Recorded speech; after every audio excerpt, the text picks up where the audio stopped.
இன்னைக்கும் நீங்க வந்து ஒவ்வொரு வீட்டுக்கு போனீங்கன்னா அவரோட புகைப்படத்தை பார்க்க முடியும்.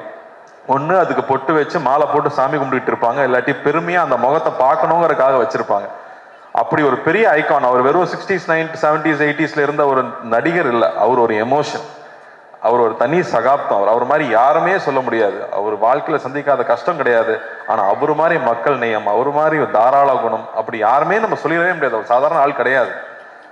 அவரு வந்து தமிழ் சினிமாவை மாத்திருக்காரு, தமிழ்நாட்டு அரசியலை மாத்திருக்காரு, எத்தனையோ பேர் வாழ்க்கையை மாத்திருக்காரு. அவர் ரசிகர்களுக்கு நல்லதே சொல்லி, நீங்க நல்லது சொன்னா கிரிஞ்சுன்னு சொல்லும் போது நான் நல்லது தான் சொல்லுவேன், என் ரசிகரும் என்ன மாதிரி தான் இருக்கணும், நல்லதை மட்டுமே சொல்லி கொடுத்து தன் ரசிகனும் என்ன மாதிரியே இருக்கணும்னு பண்ணியிருக்காரு. அவரோட ரசிகர்கள் தண்ணி அடிக்க மாட்டாங்க, தம் அடிக்க மாட்டாங்க. எப்படி அவ்வளோ இன்ஃப்ளூயன்ஷியலா அவர் இருந்திருக்க முடியும் அவங்கிறது ரொம்ப ரொம்ப ஆச்சரியமா இருக்கு. அவர் பாடல்கள் மூலமா அவ்வளோ விஷயங்களை சொல்லிட்டு போயிருக்காரு. இன்னைக்கு வந்து நியாயம் தர்மம் இல்லாட்டி வந்து தன்னம்பிக்கை வேணும்னா இன்னைக்கும் அவர் பாடல்கள் தான் நமக்கு உதாரணமா இருந்துட்டு இருக்கு. அவர் பாட்டை பாடினாலே வைரல் ட்ரெண்டு தான்.